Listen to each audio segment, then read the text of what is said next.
Başlayayım ben.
Tamam, hoş geldiniz.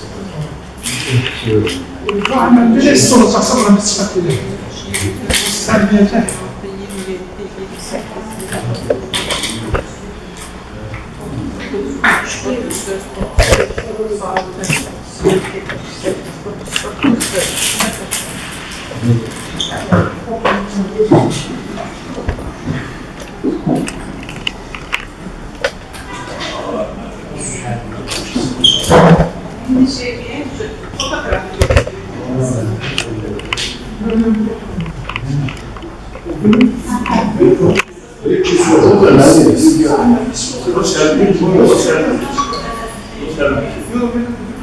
Senin bahçen mi?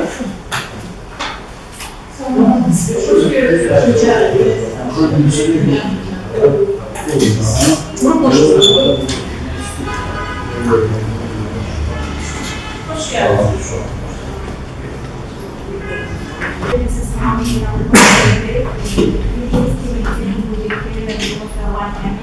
Azərbaycanda Palçıq vulkanları və ekoloji inkişaf layihəsinin çərçivəsindədir və bu layihə səma və sosial-iqtisadi inkişaflar yardım ictimai birliyi tərəfindən həyata keçirilir. Layihə rəhbəri İradə xanım Həsənova və layihənin maliyyə dəstəyi də bildiyimiz kimi qeyri-dövlət təşkilatları və dəstəyi tərəfindən həyata keçirilir. Burada hər birinizə təşəkkür edirəm. Bu istədiyimdə gəlib bizi də bu dəyərli vaxtımızı bölüşdüyünüz üçün. Layihə çərçivəsində biz Aqayarski platformu olaraq 5 bir video podkast hazırladıq və hər birinin çox gözəl məlumatları var idi. Və Palçıq vulkanları haqqında demək olar ki, çox məlumatlı yoxdur, amma bu veriliş sayəsində bir çox bilgilərə sahib oldu. İndi isə onun daha geniş müzakirəsini, daha layihə necə oldu, yarandı, necə oldu ki, bu layihəni daha doğrusu bu ideyanı layihə halına çevirmək üçün belə qərara gəldi. Bir söz İradə xanıma verir, ondan sonra isə biz qonaqlarımızdan daşa edək. Hər birinizə öz təşəkkürümü bildirirəm. Həqiqətən bizim təklifimizi qəbul edib gəldiniz, bizə dəstək edildiniz. Çox sağ olun, minnətləram. Hər birinizi mən də salamlayıram. Deməli, layihəmiz Azərbaycan Respublikası Qeyri-Hökumət Təşkilatları Dövlət Dəstəyi Agentliyinin maliyyə dəstəyi ilə həyata keçirilir. Azərbaycanda Palçıq vulkanları və turizm inkişafı. Həqiqətən mən agentliyə öz təşəkkürümü bildirirəm. Bu qədər bir maraqlı bir layihə idi ki, biz bunu həyata keçirdəndə, monitoring eləyəndə, mən bu qədər yeni bir şeylərlə rastlaşdım ki, həqiqətən çox hoşuma gəldi və bu mövzunu seçdiyim üçün heç də peşman olmadım. Çox maraqlı bir mövzuydu. Mən illər boyunca ümumiyyətlə hər il demək olar ki, ekoturizmlə bağlı layihələr həyata keçirildi. Bu ildə belə bir Palçıq vulkanları bizim qarşımıza çıxdı və belə qərara gəldik ki, Palçıq vulkanları ekoturizm İnkişafı adlı belə bir layihə həyata keçirdi. Yəni, ideyamız oradan oldu. Çünki mən çox sevirəm ekotourizmi, demək olar ki, dağlara qalxmaq, buradakı bu, yəni məsələn, o cür həyat keçirdi. Yəni, turizm deyəndə mən onu ekotourizmi nəzərdə tuturam. Ayrıca bir harasa istirahətə gedib burada hansısa bir oteldə qalmaq. Mən bunu deyil də, mən o tərəfini daha çox ekotourizm çatladı alasın, çiğinlər və gedəsən, dağlara qalxasan. Yəni, bunun daha çox üstünlüğü verdiğim üçün bu palçıq kanalında Azərbaycanda mən o qədər diqqətimi cəlb elədi və buna görə də mən qərara gəldim ki, bax, bu layihəni bugünkü günü həyata keçirdi. Bir daha mən təşəkkür edirəm, Agentliyə təşəkkür edirəm, Ekologiya və Təbii Sərvətlər Nazirliyinə təşəkkür edirəm. Bu layihədə bunlar mənə həqiqətən çox dəstək oldular. Çünki həm bizim 2 dənə aksiyamız var idi. Biri ağac əkmə aksiyası idi, biri də təmizlik aksiyası idi. Sonra monitoringlərimiz var idi. Monitoringi keçirməsində yeni Ekologiya Nazirliyi bizə dəstək oldu. Ağaçların verilməsində bizə mövzu olduğu halda, yəni qısa məlumat kimi məlumat xarakterli danışacağımızda, əsasən bugünkü mövzu Azərbaycan Xalqının ekoloji potensialı və UNESCO Global GFA konsepsiyasına inteqrasiyasına qısa bir məlumat verəcəm. İlk mərhələdə bu sahənin aktuallığına nəzər salsaq, 21-ci əsrdə artıq geoloji biz o sırf olaraq bir geoloji obyekt kimi deyil, içində turizm potensialı olaraq da bir-birinə xarici olaraq inteqrasiya olması əsas məsələlərdən biridir və Azərbaycan da bu sahədə əsas bir mövqeyi tutur. Və palçıq vulkanının dünya üzrə yayılmasını nəzərə salsaq, palçıq vulkanları əsasən tektonik ərəblərdə formalaşmışdır. Çünki bu xəritə skrindən də göründüyü kimi əsasən Aralıq dənizi ətrafında və Cənub Xəzər hövzəsində daha geniş yayılmışdır. Ancaq bununla bərabər Günümüzad ərazisində, Kolumiyada və Meksika körfəzində də palçıq vulkanların yayılması müşahidə olunur. Və Azərbaycanın bu hissədəki əsas mövqeyini nəzərə salsaq, Azərbaycan palçıq vulkanların yerləşməsinə görə dünya üzrə əsas mövqedə dayanır və dünyada yerləşən palçıq vulkanların yarından çoxu, təxminən 350-dən çoxu Azərbaycan ərazisində yerləşir və Azərbaycan ərazisində də palçıq vulkanların kaybolması müxtəlif xarakterdədir və əsasən palçıq insanları Respublikamızda Xəzər dənizi sahilində, Xəzər Mövcud xəritə materialların tətbiqi və edəbiyyat materialının tətbiqi nəticəsində xəritə sistemi hazırlanmışdır ki, bu xəritə sistemində palçıq vulkanların Azərbaycan üzrə yerləşməsi istəyirlər və bu palçıq vulkanların yerləşməsinin 6 vilayət üzrə, yəni palçıq vulkanların yayılma arealının vilayətləri bölmüşdür. Bu 6 vilayət üzrə xəritə sistemimizdə qoyulacaqsını tapır. Xəritə sistemində gördüyümüz kimi Xəzəryanın Qubay vilayətində, yəni Respublikamın şimalında palçıq vulkanları o qədər geniş yayılmışdır. Ancaq müşahidələr nəticəsində orada da palçıq vulkanları müşahidə olunmuşdur. Həmçinin də Respublikamın qərbinə getdikdə Kürt dağlığı, yəni Kürt və dağlıq sahil ərazisinin arasında yerləşən ərazidə palçıq vulkanları müşahidə olunmuşdur. Ancaq burada da o qədər daxilli müşahidə olunmuşdur.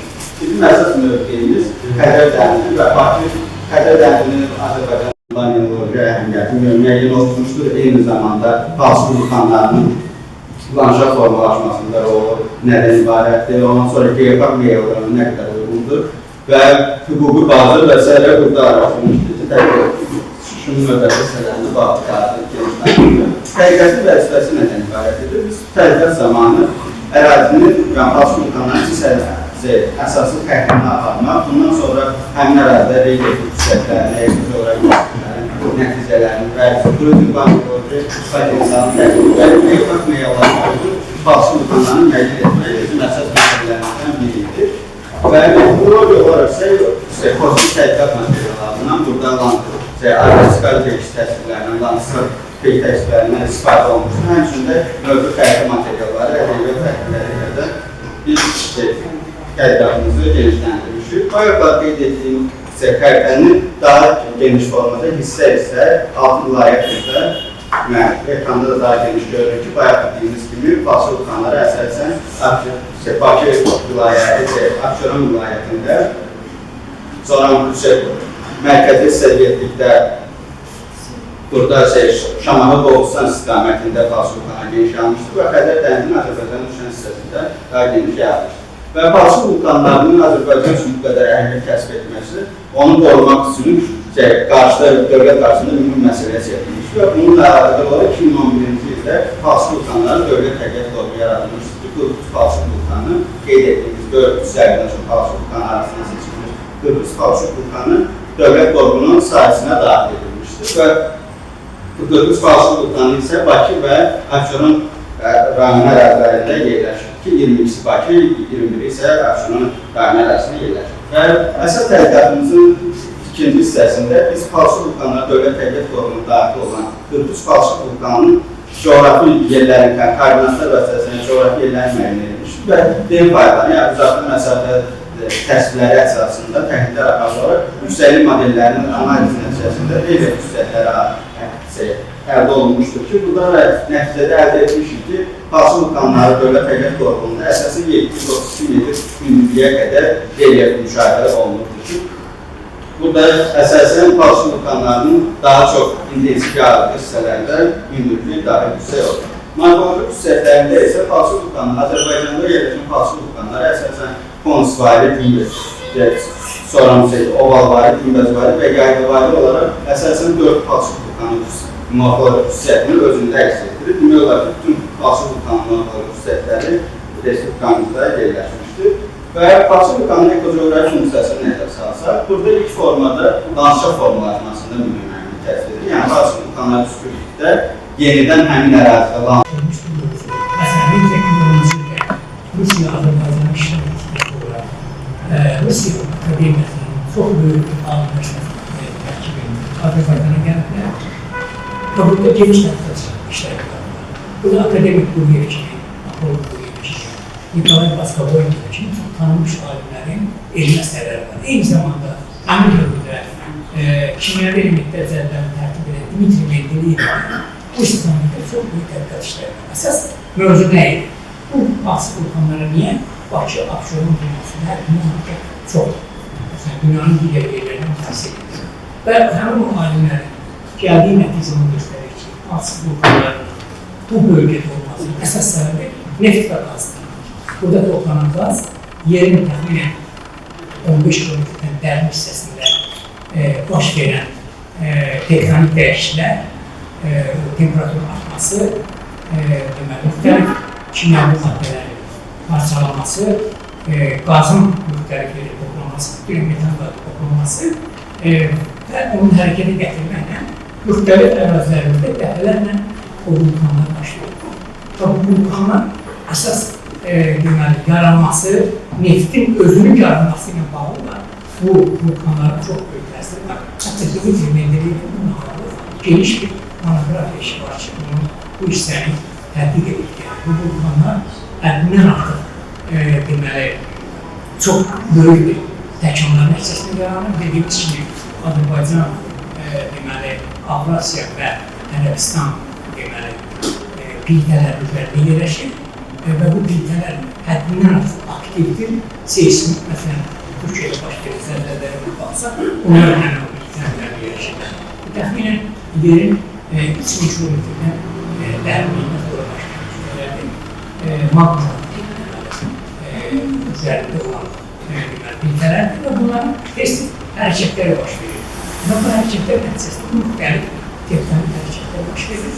Bildiğimiz gibi derine etmişse temperatur artır ve temperaturun yüksek həddində kimyəvi maddeler həddindən artıq aktivləşirlər və hərəkətə keçirlər. Və qazın neft və qazın yaranması eyni zamanda hərəkətdə bir növ həmin vulkanların yaranması məsələlərdir. Və həmin o alimlərin rəyləri görə bu Azərbaycan bir-birini keçirdiyi yerlər bölgədə neft qazı və vulkan baş verən ərazilərdə neft qaz quyularının qazılması tədbirlərin kesinliklə effektiv olur. Mən bir nümunə deyil, 1930-cu ildə Azərbaycanın məşhur bir geologu var, Bakış Sultanov. Təxminən həmin dövrdə baş vermiş, Gölbaşında baş vermiş vulkandan 100 metr kənarda quyu qazmağı təşkil edir ki, burada neft var. Çünki o alimlərin nəticələri eyni zamanda İstiri İlmlər Akademiyasının akademik OPİ'nin Bakıya gəlir və bu prosesləri öyrənməkdən sonra yekun nəticə verir ki, bu neft qazanımı lazımdır və bunlardan sağlamlıq turizmidir, ekoturizmdir, agroturizmdir və yəni kənd yaşıl turizmidir ki, bu həm ölkəmizin iqtisadiyyatını, həm də regionlarımızın sosial-iqtisadi inkişafı üçün çox əhəmiyyətlidir. Burada tanıdığım kifayət qədər insanlar var ki, sahədə, digər sahələrdə özünə məxsus sirkləri var. Və bu nəinki hal-hazırki vəziyyətə hətta məktəblərdən başlamaq lazım. Çünki ekoturizm şagirdlərin üçün də çox önəmlidir ki, təbiətin qorunması, ölkəmizdə böyük bir tədbir keçirildi, bildiniz ki, ekosistemin qorunması ilə bağlı və şagirdlər kiçik yaşlarından bilməlidirlər ki, təbiəti qorumaq lazımdır, ağacları qırmaq olmaz və necə davranmaq lazımdır təbiətlə və bununla bağlı müxtəlif layihələr həyata keçirilir, inşallah ki, davamlı olar və o ki, qaldı ekoturizmə mən hər zaman deyirəm, ölkədə 3 sahə inkişaf edərsə, bizim iqtisadiyyatımız hər zaman inkişaf edər. Bir, kənd təsərrüfatının inkişafıdır, ikinci, turizmin inkişafıdır, üçüncü isə istehsaldır. Bu üç şey olsa, ölkə iqtisadiyyatı davamlı inkişaf edər. Çünki bunlar qeyri-neft sektorudur və tükənməz sərvətlərdir. Bildiyimiz kimi, müəllim də bayaq çıxışında qaz və neft sektoru tükənən sərvətdir maalesef və biz digər sektorlara daha çox istiqamət almalıyıq və bu günləri ölkəmizdə siz də disertantımız ancaq turizm tərəfindən danışır. Təbii ki, bunun müalicə tərəfi də var. Hər zaman mən təcrübə edirdim ki, gələn turistlər gelir də həmin o palçı vulkanlarında daxil olurlar, xanımın dediyi kimi üzlərinə, bədənlərinə və orada qalırdılar və çıxarkən günün altında dayanıb qullanıb və maşınlara, nəqliyyatlara minib oranı tərk edirlər. Çox belə qəribə gəlir bizə öncədən, bir 15-20 il bundan öncə. Amma indi bizə normal gəlir. Çünki artıq o insanlar xaricdən gələnlər bunun nə qədər əhəmiyyətli olduğunu bilir. Bunların tərkibində nə qədər mineralların olduğunu bilirlər və bu insan sağlamlığından, dərisi üçün, digər sağlamlıq cəhətdən nə qədər önəmli olduğunu insanlar bilirdilər və bundan yararlanırlar və hər zaman da bunu təşəbbüs kimi irəli sürmüşəm ki, bunu təkcə doğru olaraq biz eləməyik. Yəni, burada muzey kimi fəaliyyət göstərməsin. Bunları biz, necə ki bizim termal mineral sularımız var, necə ki bizim duz dağımız var, necə ki naftalarımız var, sağlamlıq turizm, unikal məhsullar, hansı ki yalnız bizə məxsusdur. Bunun eləcə də palçı vulkanlar, dünyada ən çox palçı vulkanı bizdədir, 350-yə yaxındır və Torağay ən böyük palçı vulkanı da bizdədir ki, hansı ki ən hündür palçı vulkanı da bizdədir, alışma bilirsiniz, metan qazı bilirsiniz ki, CH4 ən yüksək o evdə yanan qaz da elə CH4-dür, o niyə görə o propan deyirlər, C3H8, çünki o sıxıla bilir, CH4 sıxıla bilmir, ona görə də partlayış səbəb olduğuna görə biz kənardan da palçı vulkanlarını görə bilərik partlayan zaman, amma bunu daha təhlükəsiz eləmək üçün, çünki insan turistdir, daxil olur ora, biz ona məsuliyyət daşıyıb gətirdiyimiz turistlər. Birdən palçı vulkan püskürdü. Həmin turistlər nə olar? Yəni, onun lavası var, epicentri var, onun təhlükəli tərəfləri var. Həmin təhlükəsizlik tərəfini düşünmək lazım. Çünki bugün dünyada gedən geoloji, siyasi prosesləri görürsünüz, müharibə falan, turistlər hər zaman ən təhlükəsiz ölkələrə səfər edirlər. İnsan üçün təhlükəsizlik çox önəmlidir. Və oraya gələn turistlərin mən təşəbbüs irəli sürdüm ki, orada bir sanatoriya kimi düzəldilsin. Bu palçıqlar, çıxan palçı, o minerallar, həmin o turbalar vasitəsilə vannalara daxil olsun və vannanın içərisində turist rahat şəkildə istirahət eləsin. Bir həftəlik, 10 günlük, 2 həftəlik, 3 həftəlik paketlər olsun və buradan orada işləyənlər də fayda qazansın, ölkəmiz də fayda qazansın və iqtisadiyyatımıza da öz müsbət töhfəsini versin. Turistlər gəlir, onlar free, yəni pulsuz eşidəndə daha çox istifadə edirlər, amma özləri də deyirdi ki, bunu dünyada hər yerdə pulla alır. Yəni, bunu biz daha da iqtisadi modelə çevirsə, təbii ki, müəyyən bir çərçivədə, təbii ki, orada qazananlar bayağı yaxşı bir mövzuya toxundu. Biz hər kəsi Bakıdan asılı vəziyyətə getirməməliyik. Biz regionlarımızı daha çox inkişaf etdirməliyik ki, regionda gənclərimiz daha çox çalışsınlar. Məsələn, biz digər turizm növlərindən danışanda agroturizmdən. Nə qədər agroturizm təsərrüfatları var rayonlarımızda? Orada sahibkarlar belə konum belə ata bilmirlər. Müəyyən bir yaş həddində var sahibkarlar və yerlərini ata bilmirlər. Həmin məkanlara işarələr belə yoxdur ki, gələn vətəndaşlar, xarici vətəndaşlar gedib həmin yerləri tapsınlar. Və orada qapıda bir ad yazılmayıb ki, gələn insan bir işıq falan vurulsun. Və orada olan yerlərə gələn insanlar bugün gənclərimiz çox savadlıdır. Region gənclərimiz xüsusən savadlıdırlar və 600 baldan yüksək yığan gənclərimiz hamısı regionlardandır demək olar əksəriyyəti və bu gənclərimiz elə olmazmı ki, öz rayonunda işləsin və o xarici dilləri bilir, 4-5 dil bilən xarici gənclər dil bilən. İki tərəf danışacağım, öz təcrübəmdən. Məsələn, mən artıq 3 dəfə Şirvankaya səfər eləmişəm. Orada Seyvon çayı var, bilirsiniz ki. Onlar sırf o Seyvon çayını bizə, mən inşallah oradan çay aldım, gətirdim. Heç bizim Lənkəran çayı heç oradan geri qalmır.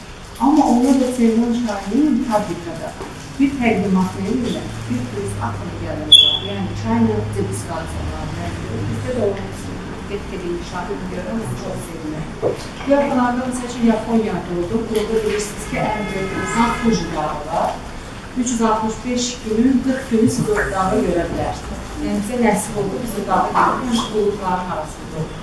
Yəni o Fuji dağını, məsələn, bütün, mən Yapon dünyada dostlarıma hədiyyələr gətirdim, bütün maqnitlərin üzərində, qalçaların üzərində, hər yerdə, yəni o qədər reklam oldu ki, o Fuji dağı.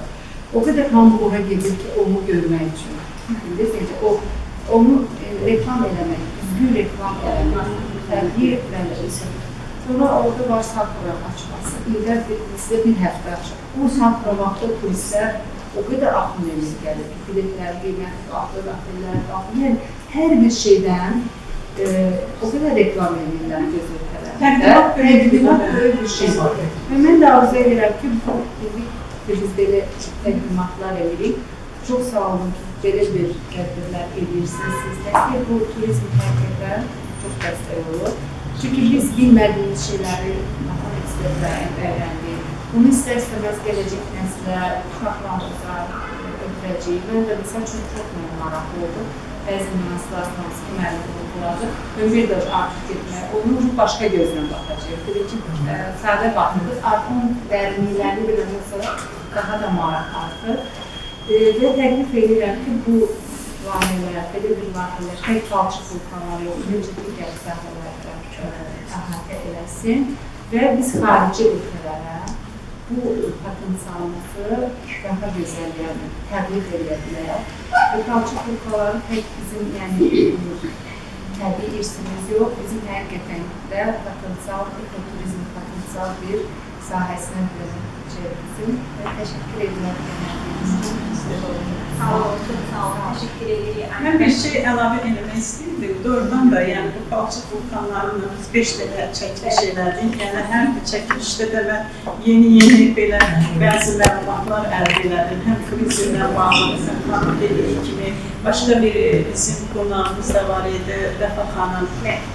O Vəfa xanımla bir söhbət eləyəndə doğrudan da təqdimat çox böyük bir önəm daşıyır. O da bizə vurguladı ki, həqiqətən, məsələn, palçıq vulkanlarıyla danışanda, mən biz gedək, kimisə dəvət edək, onun bir hekayəsi olmalıdır. Yəni, onun bir mənası, o yerin bir doğrudan da təqdimatı olmalıdır. O yer haqqında ümumi məlumat bilinməlidir ki, biz onu təqdim edəndə, biz onu çatdıranda və yaxud da ki, turizm kimi inkişaf elətdirəndə insanlarda bir maraq oyansın. Yoxsa biz getdik, palçıq vulkanıdır deyib və ondan bir dəfə maraq ola bilər. Amma biz onun təqdimatını və onun haqqında yazılan o əsas, məsələn, tutaq ki, palçıq vulkanının mahiyyəti nədir? Obyektin istifadə etməkdir. Öncə onun bütün mahiyyəti ilə qorumaq lazımdır ki, ondan sonra onu turizm obyekti kimi istifadə edə bilir. Məsələn, palçıq vulkanı var idi ki, Qarabağ palçıq vulkanı sahil qəsəbəsində yapılmışdır. Uzun illər o logistika xərclərinə ekonomiya etsinlər deyə bütün qulaqlar gətirib atırdılar həmin palçıq vulkanı əmrisi. Təsəvvür edir ki, 17 metr hündürlüyü, 12 hektar ərazisi olan vulkan görsənir. Qulaqlar o qədər uğra atılmış. Yəni, heç insanlar fərqinə vara bilirlər ki, bu yüksəkliklər üzəri lampalarla örtülmüş, üzəri lampalarla örtülmüş dağlar. Sən də o palçıq vulkanı. Milyon illər əmələ gəlmiş bir təbiət obyektini biz belə koşullarına məhv edirik. Şükürlər olsun ki, özünüz də şahid olursunuz ki, artıq palçıq vulkanlarını demək olar ki, hamısı hətta bizə aid olmayan, xüsusi mühafizə statusu olmayan palçıq vulkanlarını qayıdırır. Və İrada xanım qeyd etdiyi kimi artıq palçıq vulkanlarında ekoturizm məqsədli fəaliyyətlərə başlanılacaq. Bir haşiyə sıxmaq istərdim. 2019-cu ildə ölkənin birinci vitse-prezidenti Mehdi Bakanın tapşırığı ilə Azərbaycanda, xüsusilə Baltik vulkanlarında geoparkların yaradılması tapşırığı verilmişdir. Geoparklar geoloji məişəli təbiət obyektlərində iqtisadi maraqların təmin olunması məqsədi ilə ekoturizmin müxtəlif sahələri təşkil olunmasıdır. Bunlar əsasən Bakı ətrafı ərazilərdə, Baltik vulkanlarında və bir çox geoloji obyektlərdə, məsələn, belə mağaralar var ki, sizlər çox sunmuş, ondan xəbər yox. Bakı qulaqları deyilən bir yer var, bəlkə də Böyük Vatan keçəndən sonra sağ tərəfdə. O, Bakı qulaqları kənardan adi iki təpə kimi görsənə bilər, amma o yaxınlığa gedəndə görərsiniz ki, təbiətin yaratdığı olsa mağaralar var. O qədər maraqlıdır ki, həqiqətən də biz çox məlumunuz. Bizim o qədər maraqlı təbiət obyektlərimiz var. Biz onu heç belə təsəvvürlə edirik ki, yəni bizim tam əlçatan məsafəmizdə. O cümlədən həmin mağaralar, bir çox digər geoloji obyektlər var ki, biz onları vahid geopark çəkiri altında ekoturizm təşkil edəcək. Dekabr ayının 26-sı, yanvar ayının 5 aralığında UNESCO-nun Azərbaycan üzrə Kurator Azərbaycan təşkil buyurdu və inanılmaz təəssüratları var idi onu. Əslən planlıdır, Əlirəza Əmri Kəzim. Mən ona vulkanları göstərəndə, yəni öz bu emosiyalarını gizlədə bildim. Həqiqətən də çox var. Məsələn, bizim qoruma altında olan Qələndər Axtarma Baltik vulkanı var. Təsəvvür edin ki, bir plato olub, düzən, stolun üzərindəki kimi və 250-yə yaxın orada qrifon və sopkalar var. 250-yə yaxın. Bu inanılmaz bir fenomen. Və hər bir bu sopka dediyim, sopka vulkanı yaratdığı Kosa Pakamlıq formalar. Hər birinin özünün rəngi var. Hər birinin. Və günəşin düşmə uzaqlığından, işıqlarından, şurasının düşmə uzaqlığından sonra hər biri sutkanın fərqli saatlarında fərqli rənglərə boyanır. Məsələn, təsəvvür, mavi rəngdə bir torpaq sizə necə təəssürat edir? Bir saatdan sonra olur donur rəngində. Tamam bir saatdan sonra olur başqa rəngdə. Yəni biz bunun yetə bir obyekti kimi, turizm obyekti kimi istifadə edəcəyik. Amma bir vacib şərt var, müəyyən edilmiş şərtdə və təbiətin minimum təsir çərçivəsində. Qaşqı Baltik vulkanı var, bizim ərazimiz sayılır. O, Soqarın kontaktlar arasında, ələtlərdə. Ora o qədər, necə deyim, plansız, xaotik insanlar fərq edilir. Ən çox da yerli zaman. Yerli zaman daha çox ona qeydinə qalmalıdır ki, mənim ərazimdir. Mən bunu qoyuyum, dağılsın, tapdalansın. O onları 20 milyon uçuş yaşayır. Amma onu tapdaqmaqdadır. Dediyi, onun təbii görüşünü dağılır. Biz təbii ki, artıq vaxt orqalarına müraciət edəmişik. Yəqin ki, yaxın vaxtlarda, bəlkə də maksimum gələn ay, qoruma altına alınacaq. Yəni, təsəvvür edir ki, xaotik turizm təşkil etmiş, güya ki, orada həmin vulkanı darmaq edirlər. Yəni ki, gələn ay tamamilə həmin fəaliyyətlər dayandırılacaq. Nə demək istəyirəm? Məqsəd yönlü, təbiətə minimum təsir çərçivəsində ekoturizmi təşkil etmək mümkündür və edəcəyik və Baltik vulkanlarında bərabər çəkiriz. Bahar Baltik vulkanı, onun timsalında bir izah edilmişdir. Bahar Baltik vulkanı Sovet dönəmində onun tibbi necə deyilər, xeyli təsbit olunur və bundan balneoloji vannalar üçün istifadə edirlər. Qlavma hərəkət edilən yerlər, orada poliklinikalar edir, orada istifadə edilir. Hərəkət dayaq sisteminə, dəri zövqləri xəstəliklərə və əsəb sistemi xəstəliklərə qarşı istifadə edilir. İndi o yox, həmin vulkan. Amma bilirik ki, o vulkan tibbi nöqteyi nəzərdə xeylidir. Və həmin vulkan birbaşa Xəzər dənizini açılır. Görün bu coğrafi məkan, coğrafi yerləşmə, nə qədər həmin vulkanda ekoturizm təşkil şərait var. Vulkan özünü gördünüz. Çox böyükdür. Çox böyükdür. Vulkanda 50-ci illərdən qalmış mayak da var. Düz vulkanın sağ, yəni şimal-şərq hissəsində ofsurluq təsərrüfatı da var, daşlı ofsurluq təsərrüfatı və birbaşa dənizin, necə deyim, şerf zonasına uzanan yer var. Yəni görün nə qədər bu vulkanın özündə potensial daşıyır. Həmin vulkanda bizim planımız var. İnvestorlar cəlb olunacaq. Həmin investorların maddi dəstəyi ilə orada balneoloji mərkəzlər yaradılacaq. Balneoloji mərkəzlər, məsələn, Gürcüstanda Axtala deyilən vulkan var, onun düz yaxınlığı sanatoriya təşkil olunur. Çox az məsrəflərlə orada həmin vannalar qəbul etmək olur və təsəvvür edin ki, təsiri çox qısa müddətdə özünü göstərir. Təsəvvür edin, 6 kilometr dərinlikdən gələn bir qarışıq qalçaq, 6 kilometr. Təbii ki, sadə bir qarışıq ola bilməz. Özündə, necə deyək, müalicəvi əhəmiyyət daşıyan bir şeydir. Və həmin o dediyim axtala artıq qısa müddətdə ona qoyulan xəzərdə çıxartdı və bəli. Buradan bir an bağlayın, bir aradan bağlayın. Mən bağlamışdım onu, sonra dedilər əraziniz deyil, əslində mən bağlamışdım, çünki dağıdırdı. Sonra etiraz edədilər yerli zamanında, amma mən onu nəyə üçün etmişdim, onun mahiyyəti başa düşündüm. Yəni mən onu bir vətəndaş kimi gördüm ki, taxtaq. 2 metrlik qrifonun əmələ gəlməsi üçün minimum, əgər aktiv olarsa olursan, 200 min il lazımdır. 200 yox ha, 200 min il. Amma mən bir laboratoriyayla bir saat mənə baxdıyım, 200 min yaşı olan həmin formanı 1 saata məhv edir. 1 saat.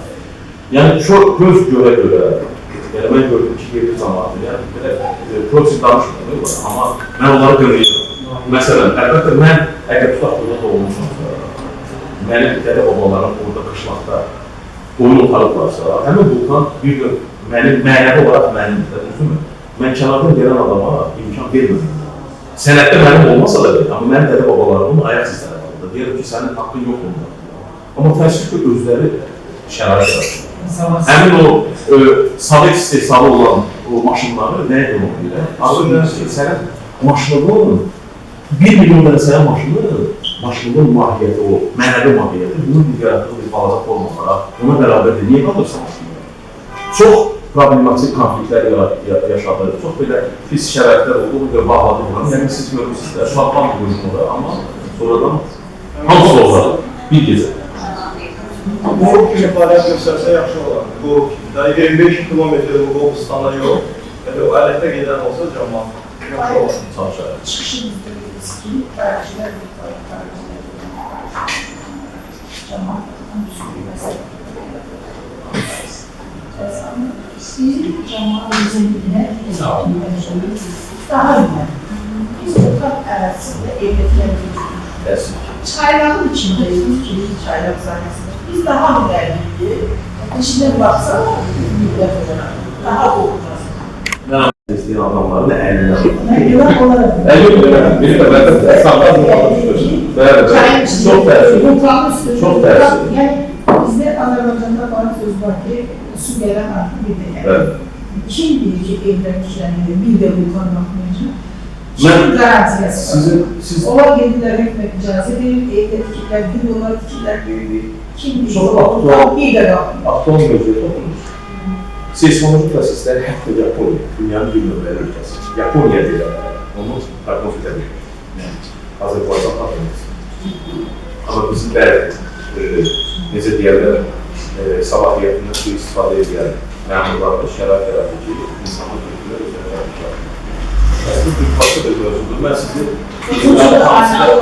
sizə təşəkkür edirəm. Razı versək, sizin adınızdan, öz adınızdan, hamınızı Şirvan Milli Partını təşkil edirik. İnşallah. Nəyə görə Şirvan Milli Partı deyirlər? Şirvan Milli Partında həm səhra yarım səhra iqlimini, landshaftını görür. Yüzlərlə, bəlkə də minlərlə ceyran görür. Orada Qızılqaz bölgədəki quşların populyasiyasını görür. Oradan da aparacam Bəndəli Olmaqçı. Oradan da aparacam, orada qədimi pirlər var. Pirlərə də baxın, o da bir əslində bir turizm adı. Turizmdə var. Bir orada sizdə bir təsəvvür var. Çok teşekkür ederim. Bizim tədbirimizdə Özbəkistandan gələn bir olanımız, Azərbaycanlı olsa da Azərbaycan sistem işləmələri yürüyüşlərdə Müslüman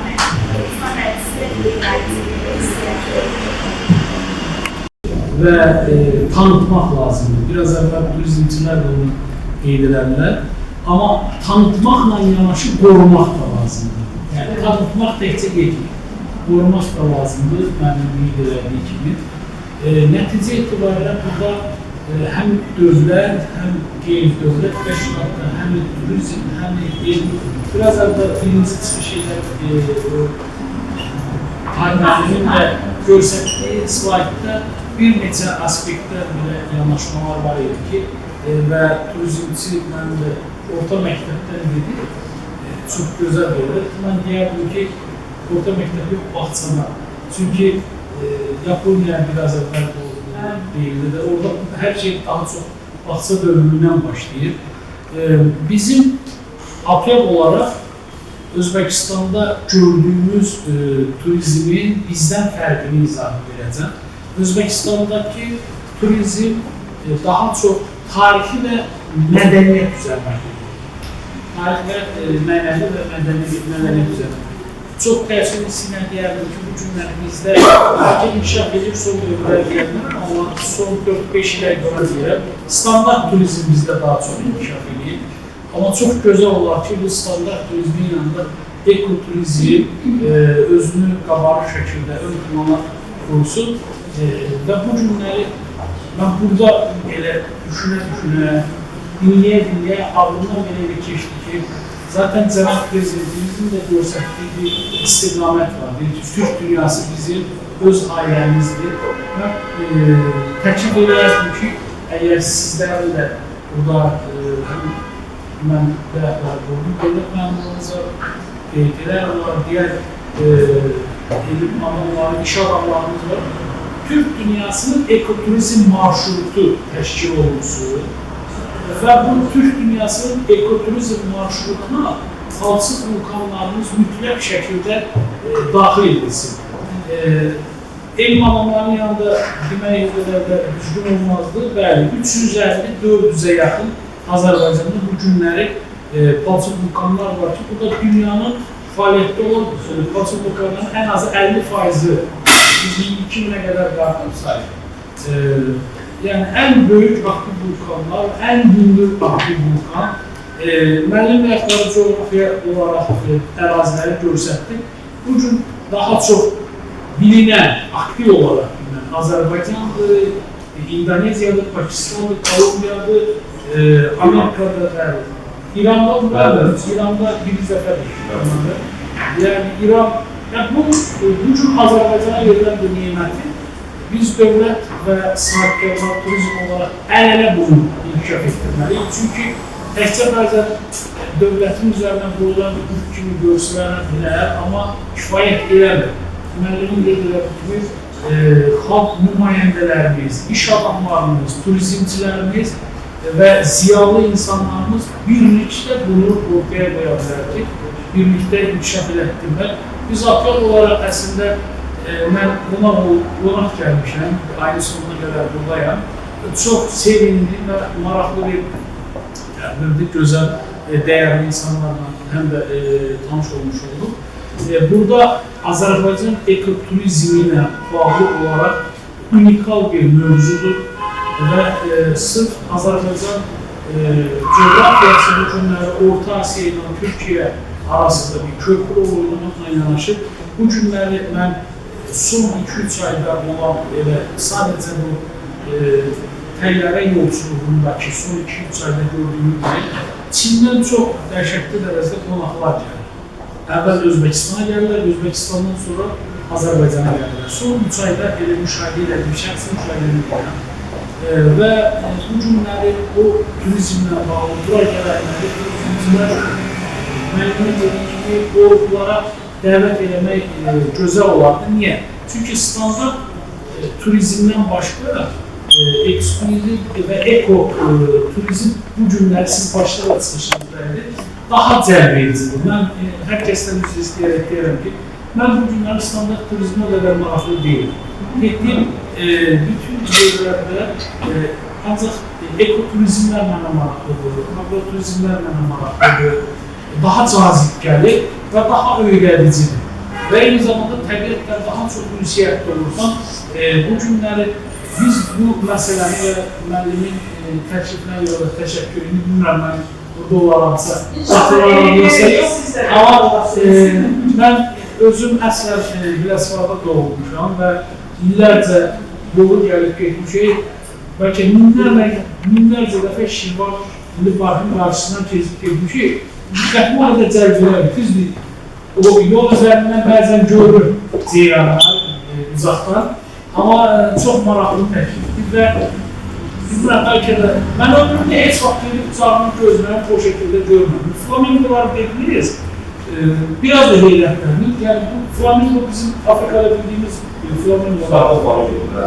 Həmin flamingo, mən yenə də gözləklər Biləsuvarda da var. Biləsuvarda Qaşqaldaq var. Yox, o Mahmudçala var. Biləsuvarda. Məsələn, o Mahmudçaları biz ancaq Qaşqaldağı ilə bilirik. Ördək baxmaz var, amma flamingo açıq deyil. Mən düz istəyirəm hər kəsdə. 47 yaşında bir əski tərəfimizdir, əski tərəfimizdir. Amma mən özbəklər gibi heyran olurum, misalı olarak. Onları gətirib heyran elətdirmək lazım. Bilirəm, o ilanlar, heyran, bunlar adi həyat Azərbaycanda hamı böyük bilir. Mən səmiyyətə görə biz istəyirəm, əslində Vulkanın organından danışdınız. Müəllim dedi ki, belə çıxdı sözündən ki, müəllim deyən ki, bağçadan məktəbdən dərs verdim, öyrətdim bu uşağa ki, qorumaq lazımdır. Nazir qırır biçim. Hələ bu uşağa öyrət, bunu da qoydu qırardı. Dedi, şılavan qoymuşdunuz da, sağdakı, yoxsa zapraqda. Niyə dağıtdılar? Gəldirin bir balaca, ondan bir balaca yeri mən dağıdım, gördüyüm bütün nəslinin evində işini dağıdım. Yox, niyə tələb eləmədir? Yox, tələb elə deyil. Nə oldu bəs? Yox, elə bilməyim, sanki. Nə oldu bəs? Yox, hanı da nə oldu nəticəsi? Ona görə sən gör, əsas odur, yetişmək olacaq orada ətlər yapacaq. Əsas odur. Mən biləcəyəm, yox. Mən can qoymuşam, o kanaldan balaca meşöyləri bunu doldurub qoymuşam, ayağımda sabah. Adı Lansatda işləmişsiniz? Harada? Adı Lansat? Lansat. Hərdə? Orada Allah'ın da olsun, 7-8 balaca meşöylər var, onu doldursan, bu bizim zonanın o torpaq qulurdur. Atırsan balaca kanalın qabağına, su çıxır, özü gəlir. Gəlir, sədir deyir ki, sənə lazımdır bu ayağında şaxal, su qalısdır, bu da tıxılığı ki, lazım olanda özü su verəcək. Yəni, bu qurusun da, yaz əkini qurudur, payız əkini əkini qurudur. 12-14 qəpik ağaclar olur, 2 manat 68, 3 manat 93 qəpik. Atorun tələ yaz qurudu 10 min, 100 min, hər yarı. Ona görə mən biraz yaralıyam, mən. Bir sənəyə görə danışır və öz istəyir. Ancaq demirik ki, bu kişidən ehtiyat var. Ya bu kişi danışan demir ki, bundan ehtiyat var. Biz bunu qururuq və bu dağıtdırır. Başa düşdür. Hər şey həqiqət. Gəlin bölgədəkdə dağdan gələn nəsl yox, dağdan gələn nəsl öyrədir ki, düzün danışa, qoy düzləndə düz olur. Orada şəkildə ki, mən özümdən yaranmışdım, şlaqman qoymuşdum, ona bağlamışdım, siz görürsünüz. Orada yerli cəmaat yolu bağladılar, məsələ bir şey. Yolu bağladılar, siyasi boyunca indirdiler. Kimə öyrətdi onları? Onları kimə öyrətdi? Ama yox. Bizim məqsədimiz təbiəti qorumaq, siyasi şeylər. Yarım metre qədər sular oldu, düz deyil. O etkən mən iyiyim, cəzanı verən mən iyiyim, alan da mən iyiyim, cəzanı da mən. Amma nəticə nə oldu? Mənim dediği ki, ilahi ədalət gətirdiyi, onların günlərlə, hətta aylarla suyun içərisində qalan evlər olur. Yəni, biraz həm mənimdə də olur deyil, cəməndə də olur deyil. Bəzən belə bir şey deyəyim, mən yenə deyirəm, bunu 3 nəfər Özbəkistan prezidenti TV-dən çıxardır, Heydər Əliyev rəhmətliyin dövründə var idi. Naziri birbaşa televizorun qabağında sualları verildi, cəzalandırır, azad bir vəsələ verir. O birbaşa prezident orada dövlət məmuruna deyir ki, niyə belə vəsələ verir və nəticələr anlıca örtəyə çıxır, sadəcə ən sonunda bu söz deyil. Mən Şevkat Miraman üçün sözüm burada demək istəyirəm, eyni xalqın, eyni millətik, eyni din, eyni adət ənənə xalq özü sahib çıxmalıdırsa, dövlət özü sahib çıxmalıdırsa, mümkün deyil. Amma bunun da mümkünlüyünü köküz bir cümlə baxaraq deməyək, bax bu məclislərdən başlayır. Bu məclislərdə mən təşəkkür edirəm ama ilk dəfə İradə xanımı burada görürəm. Burada çoxumuzu bəlkə ilk dəfə görürəm, 2 nəfər xaric. Həm EYT-dən gələn bir təşrif oldu, mən də siyasi partiya gördüm burada, səhv eləmirəmsə, adını bunu çəkəndə.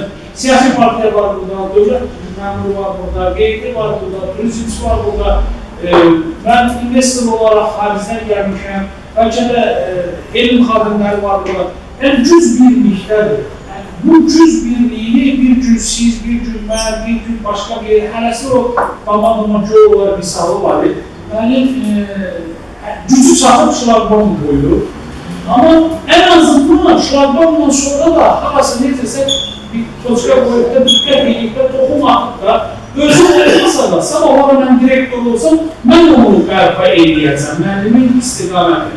Biraz əvvəl müəllimimiz bəy çox ürəkdən dedi ki, o ağaçları mən əkmişəm. Mən razıyım 2012-2018-ci illərdə Şirvanda işləyirdim. Orada belə yarım metrlik 30 santim ağacdı. Deyirdim, bu ağac görürsən burada tutacaq. Bu gün ama şükür Allah'a meşhur. Bəli. Bu günləri mən sizi şəxsən tanımasam da, amma həmin dövrün yolu gedəndə sizə daxilə təşəkkür edirdim. Bu günləri burada da hər kəsinizdə bir daha təşəkkür edirəm. Yəni, istədir, dövlət edir. O, mənim sahibim. Təbii ki, mənim məsuliyyətlə yanaşdığını deyir. Yanaşdığı, əgər əkmək var ki, əsas əkmək deyil, əsas sahib çıxmaqdır. Bugün mənim də fikrim oldu. Sağ olun, aslında sahib çıxırsa, buna dönəcə təşəkkür ediyorum. Sağ olun, teşekkür ederim. Teşekkür ederim. Ben düşünürəm ki, öncə uğurlu və oldukça aktual bir layihənin müzakirəsində iştirak edədiyim üçün özüm çox düşünürəm ki, çox vacib bir mövzu ətrafında çıxışı mübarizəsi idi. Burada məndən öncə çıxış edənlər xüsusilə Ceyhun müəllim, digər bizim sertant ümumiyyətlə ekoturizm Fasıl Qurbanlar haqqında çox müntəsəl geniş məlumatlar təqdim edədilər. Sözün əsl mənasında bugün keçirilən müzakirənin fonunda tam əminliklə deyə bilərik ki, bu istiqamətdə fəaliyyətin ümumiyyətlə həm Fasıl Qurbanlarla, həm ekoturizm potensialının Azərbaycanda sistemli şəkildə inkişafına bağlı düşünürəm ki, məndən öncə çıxış edir, çox hörmətli dəyərli dostumuz çox əhatəli şəkildə bunun media müstəvisində, kütləvi informasiya vasitələri formatında təqdim olunmasının vacibliyinə diqqət çəkdim. Mən düşünürəm ki, burada çox böyük bir həqiqət var. Çünki ümumiyyətlə cəmiyyətimizin ictimai münasibətlər sistemindən baxsaq, gün cəmiyyətimizin doğrudanca bu proseslə bağlı, Fasıl Qurbanlarının insan sağlamlığında olmalıdır və yaxud da ekoturizm sektorunda, ümumiyyətlə Azərbaycanda həm iqtisadi sistemdə, eyni zamanda ekoturizm potensialının inkişafında nə dərəcədə Fasıl Qurbanların rolunun əhəmiyyətini təbliğ edəcək məzmunlardır. Eyni zamanda bu yönlü olan informasiya materiallarının informasiya müstəvisində təsdiqli və təşviqini edir. Düşünürəm ki, bu istiqamətdə müasir internet resurslarının imkanlarından doğru şəkildə bəhrələnərək Azərbaycanın kültür potensialının olmasını həm yerli ictimaiyyətə təqdim edəmək, yəni daha insanlarımız məlumatlı olsunlar. Burada vurgulandı ki, yəni bəzən xaricdən gələn bizim bioloji fərqi ilə gələn insanlarımız kişi iradəli, cəsarətli bir qanun kimi qarşıdıq olmaq teknolojiyanın mənafeyini qoruyan elə bir qanundur ki, ən ağır dönəmlərdə, ən çətin və dövlətçinin üçündə həll edilmək məqamlarda o şəraitə, şaxtalı qanun günündə hər kişinin gələ bilmədiyi yolu getmişdir və sözünü oldu deyən bir qanundur. Ona görə Qazilər Qiyadından sizə öz qanunda təşəkkür edeyim, hətta bizim vətənpərvər, işini sevən, mütəxəssis, gözəl, böyük bir insan var. Ona görə də mən əminəm ki, Allah bu işinizə əlavasını verəcək. Allah ki, böyle olacaq, inşallah verir sonra anlamsız. Ona görə də sizin işlərdən uzunluq olmaz. Bir daha sizə təşəkkür edirəm. Allah bütün işlərinizə dahiyyələrə uzunluq verəsin. Biz də bütün qazilərimiz sizin yanınızda. Çok sağ olun, teşekkür ederim. Minnettarım. Her birinize biz teşekkürümü bildirim. Yine de Azerbaycan Respublikası bir yürütme teşkilatı, Devlet Desteği Agentliği'ne bir daha biz teşekkürümü bildiririm. Bizi maliyeleştirdiğiniz için. Azerbaycan Respublikası Ekonomi ve Terbiye Servetler Nazirliği'ne öz teşekkürümü bildiririm. Ceyhun Bey sağ olun, bize çok destek oldunuz. Minnettarım, güzel teklif ediniz. Biz de bak bu komandayla, bu insanları ben çalışacağım. Sizin bu ekotur təşkilini kim istəsə, kim mənə yazsın, desin və biz o günümüzü də təyin edəyək və turizmlə bağlı, ekoturizmlə bağlı biz sizi gələk izləyək. Çox sağ olun, hər birinizə minnəttarım. Çak sistemimiz var orada. Yani bir dakika farklı.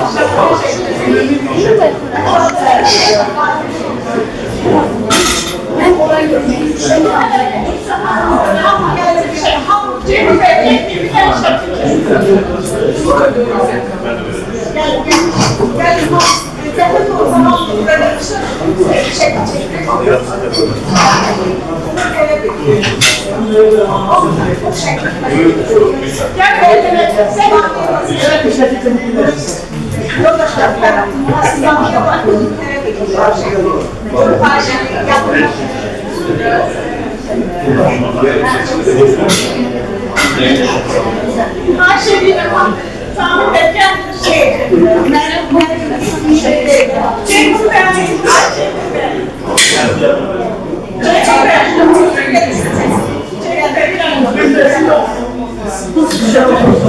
Bəli. Diş istəyən siz də gəlin. Biraz sıxlaşın.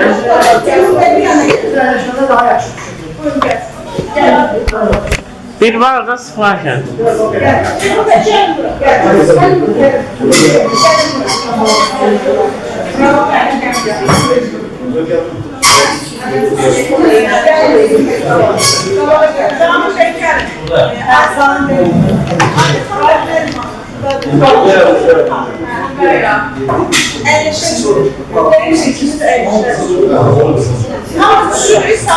Bəli, bəli,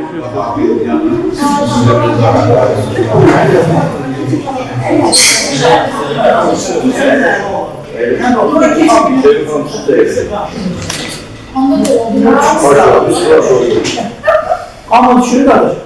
bəli, bir bağlı səbirli olun. Çevremizde gülüşünüz de olsun. Onkalı olsun. Ne için? Ne oluyor? Buradayım.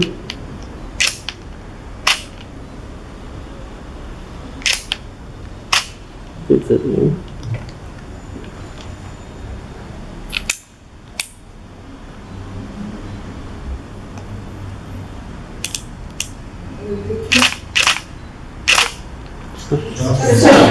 Bir çay süremiz var, kimisi çay çayımız var, kullanımız var. Gel çay.